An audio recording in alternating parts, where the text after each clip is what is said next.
All right, so we are at the Cunningham Cabin tour. Historic site? Historic site? Something like that. Yeah, so we're out here kind of just taking some photography. Yeah, checking out the scenery. So behind us is the Grand Tetons. And then over kind of behind Michelle, that's the Cunningham Cabin. Based on what we read, Cunningham was one of the first people to settle, right? He was one of the ranchers out here. I don't know about settling, but he was one of the ranchers. One of the ranchers. And we'll get some video of what the inside of the cabin actually looks like.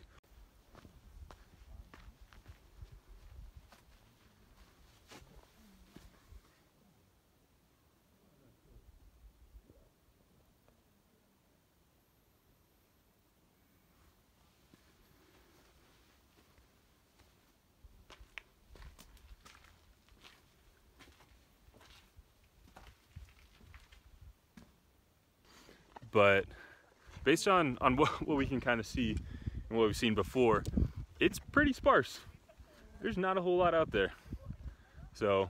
But it's cool because he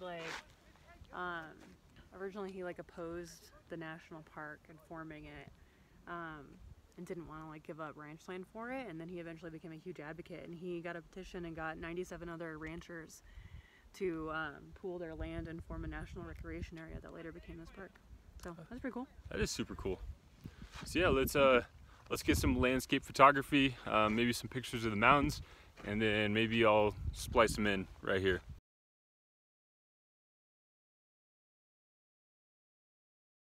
We are driving down Mormon Row and Grand Tetons right now. This is one of the things we missed last time we were here, and the pictures are just so beautiful that we wanted to check it out this time. So this is the little gravel road called Mormon Row when you turn off of Antelope Flats Road. And it is pretty bumpy. So is that the barn that we're looking for? I know it's extremely helpful.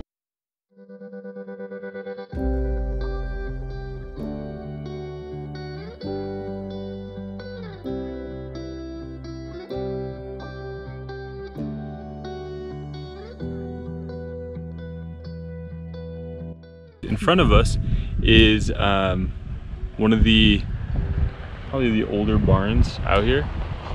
Michelle was just kind of telling me a little bit of the story as the car drives by. What is it that you know? It's very little, and this is about a year old from the first time we visited, but that there was a thriving community of Mormons out here. They all kind of ranched out here like everyone else, and this is called Mormon Row because this is where a lot of them had settled down and had their ranches. Beyond that, yeah, I'm not totally sure. But so take a look. It's kind of hard to see, but what a view! I mean, that's pretty much anywhere you go in Grand Teton. It's just gonna be like an incredible view. There's some private residences still out here that are just super beautiful, huh? Yeah. So there's a working ranch up there, which is cool. Yep. Working ranch out there. But yeah, super cool. All right, so where to next? Now I think we're gonna head back to the trailer, get some food. We've been at it. We left at 9 and now it's 1. So we've been at it longer than we thought we would be. Good 4 hours. Some good photography. Yeah, so now let's go check on the cats, get some food. And then we gotta get some work done today because the internet failed me a little bit yesterday, so I'm behind on work. So I'm gonna do today's hours and part of tomorrow, or yesterday's. All right, let's get after it. Okay, so basically, Mormon Row was founded at the beginning of the 1860s because of the Homestead Act of 1862, which promised that if you came out and improved the land from what it was, then you could have it after 5 years. It was yours. So that brought tons of people out across the country, like the entire country anyway, but particularly to this valley, it seems. And what this is saying was that by moving out here as a community, that Mormon community really flourished and was able to turn the whole individualism, you have to do everything on your own idea of the West totally on its head. because they have that ingrown community ideals.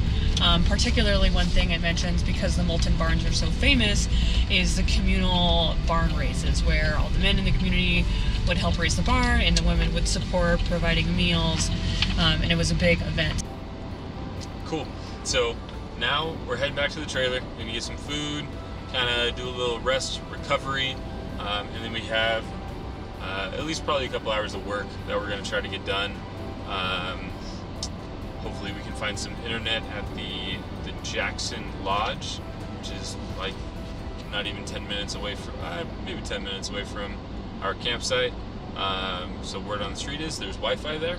So we'll head on over there, get some work done, and then I think we're planning on maybe doing a little hike around Coulter Bay today, maybe this evening. So I guess we'll see what we have in store. So do you ever think you lost your wallet and have like the worst hour of your life? Because that's what we just went through.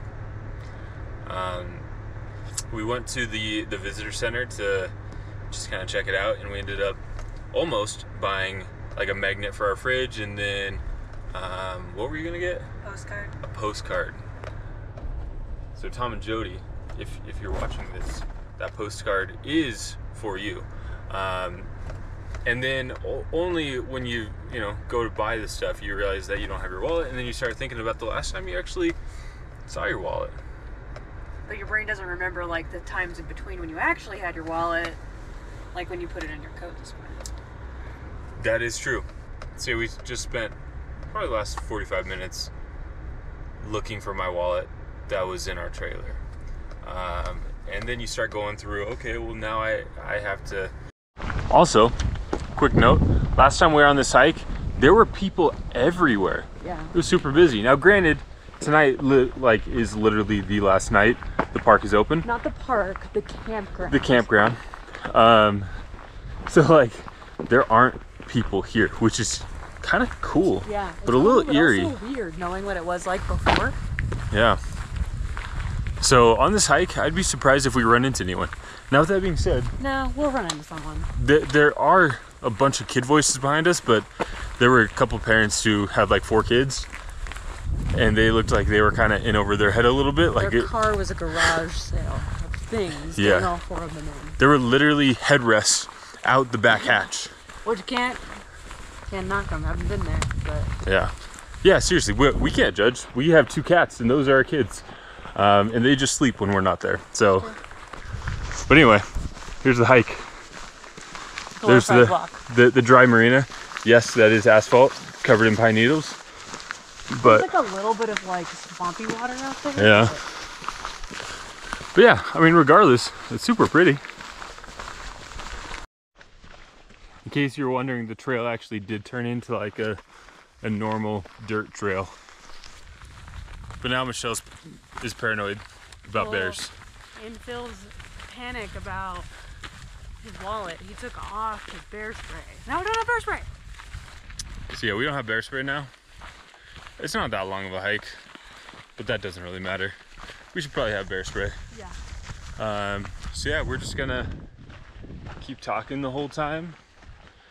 It was about this point last year on this hike that we got absolutely devoured by mosquitoes. By mosquitoes. So we'll see if they're still hanging around. I don't see any so far. If they are, this might be a short hike. We'll see. So to give you an idea about how low the water is, I don't know if you're gonna be able to see it that well, but the water's supposed to be, I think, like up to those rocks. Yeah. Right there. And that is a distance down. That is super, super dry. Like, I don't remember seeing that peninsula out there last time. Maybe part of it? I don't know. Probably that tree. I don't know what else is it. I guess it's not a peninsula, huh? It's just an island now. Yeah. Which way? Which way? I don't know. Which way should we go? Left or right? Probably left.